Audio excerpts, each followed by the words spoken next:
مرحبا، شلونكم؟ أخباركم؟ يا رب الكل بخير وصحة وعافية. واليوم فيديونا طلب من أختنا ومتابعتنا صلصة السمك، راح أسويها بطريقة كلش سهلة وبسيطة، يا رب تعجبكم. طبعا هنا أنا بديت أنظف بالسمك لأن بس فاتحها أبو السمك وما منظفها، وراح أغسلها بس من الظهر وما راح أغسل بطنها.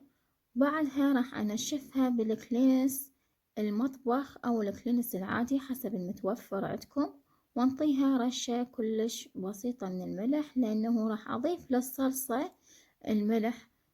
جهز السمك للشوي وراح أدخل الأوفن، لأن قبل لا أبدي بتنظيف السمك شغلت الأوفن على أعلى درجة.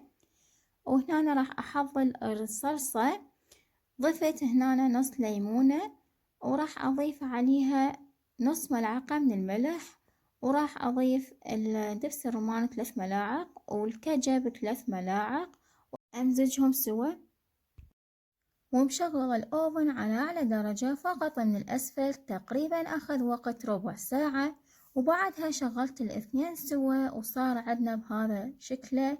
وراح أضيف عليها الصلصة، كل 10 دقايق أطلع السمكة من الأوفن وأضيف عليها الصلصة لحد ما أتأكد الصلصة سبكت بالسمكة وصار عندنا بهذا شكلها. أتمنى نالت إعجابكم، أترككم في أمان الله وحفظه، مع ألف سلامة.